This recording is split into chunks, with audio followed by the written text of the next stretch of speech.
drought continues to plague Nebraska, affecting wheat harvest and leading to policy debates at the state capitol. Good evening and welcome to NTV's Grow. I'm Steve White. More on those issues in just a moment. Plus, later in the show, we will meet a great local young farm family representing young farmers all across the nation. But could Nebraska be looking at bankruptcy? No, not in terms of dollars. We have plenty in the rainy day fund, but the state is worried we're using more water than we have. Senator Tom Carlson is leading the Water Task Force, focused on sustainability, which means that on average, when we have wet years and when we have dry years, we're not using any more water than what our supply gives us. Our task is to define and really set up a plan that will give us water sustainability in the state, which means that on average, because we have wet years and we have dry years, but on average we're not using any more water than what our supply gives us. And if our supply isn't enough, we've got to increase the supply rather than just use more water. So it's a challenge, but it's so important for the future of Nebraska and agriculture and everybody in the state. Carlson of Holdridge is also a candidate for governor. Wheat harvest is complete for most of the state, but the effects of drought are still very evident. Moisture received in the last week proved too late for many wheat fields around the Cambridge area, where little to no moisture has been seen since late spring. This season right close in this area here, it hasn't been very good. The wheat field we're standing in now, I didn't even harvest it. I took the sample and it was making about between 1 and 2 bushel the acre, so we didn't finish harvesting it. Still feeling the punch from last year's drought hasn't helped farmers in areas like Johnson's, where much of the fields are completely dry. But thankfully, some nearby areas fared better. I had one field that was making about 10 bushel I cut for seed wheat, but other than that, we haven't had very good luck around here. If you get a ways away from here, 10 to 15 miles, they had a little more average yields though. But right in this close area here, it's been really dry. The eastern part of the state, however, has been seeing better luck as they near their harvest, with the yields around 50 to 65 bushels an acre. To put things in perspective, 40 to 70 bushels an acre on wheat is usually pretty good. 1 or 2 bushels, not even worth harvesting.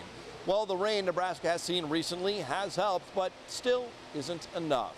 3 out of every 4 fields lack adequate subsoil moisture. 78% of irrigated corn rates good or excellent, which is above average. But only 40% of dryland corn is in good shape, well below average.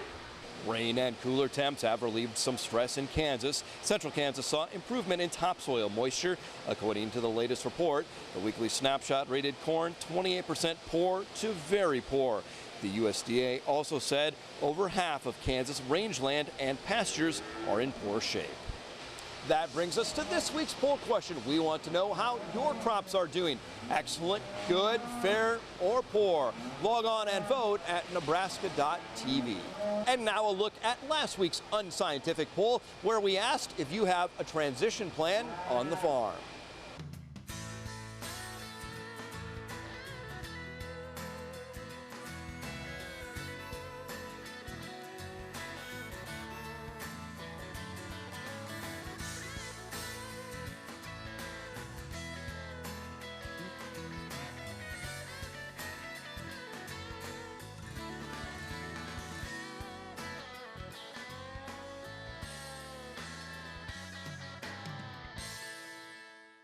Heat and humidity aren't just stressful for us, they can also be stressful for cattle, even at the county fair.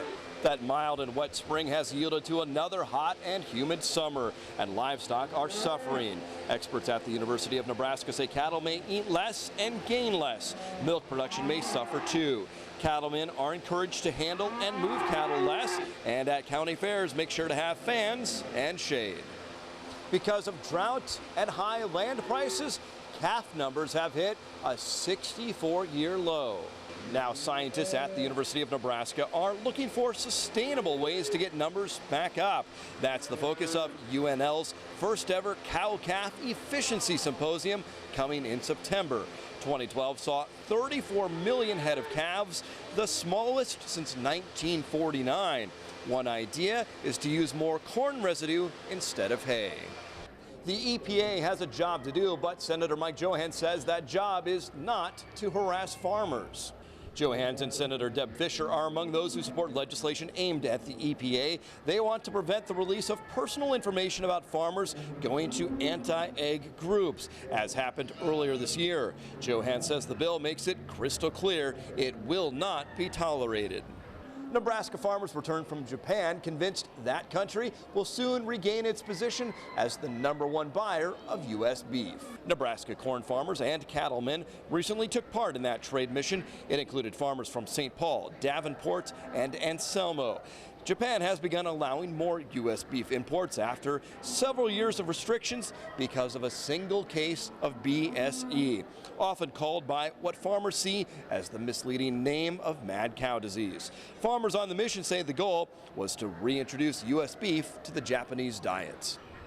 While some ethanol plants remain shuttered, one company with plants in Nebraska reports another quarter of profitability.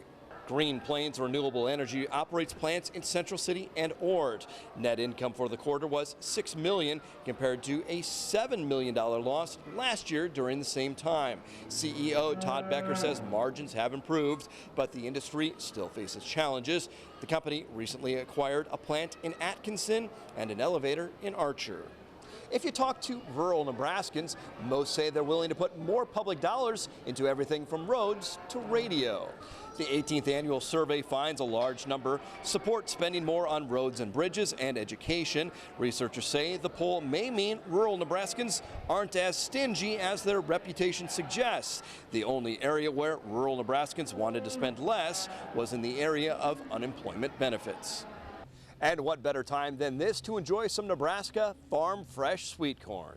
The first full week of August is National Farmers Market Week. State Ag Director Greg Ibaugh encourages Nebraskans to enjoy juicy vine-ripened tomatoes and green beans plucked straight from the garden. The state has more than 80 farmers markets. Ibaugh says not only do they offer some of the freshest produce, but they keep dollars in Nebraska. How'd you like a piece of your farm to join a collection that includes everything from the Apollo 11 command module to George Washington's uniform?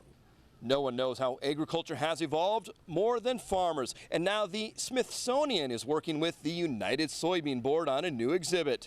Farmers can share their stories, photographs, and memorabilia, especially items related to changes in technology.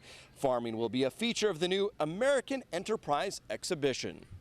Dogs may be man's best friend, but some say pigs may be just as smart and social. So while we spend billions on dog care, we think nothing of sending hogs to slaughter to become bacon, ham, and pork chops. And animal welfare advocates are trying to capitalize on that. They would like consumers to view farm animals with the same empathy as people have for dogs and cats. The group known as the Someone Project is also upfront about wanting to cut meat from your diet. Up next, we talk with the head of the state's largest farm organization.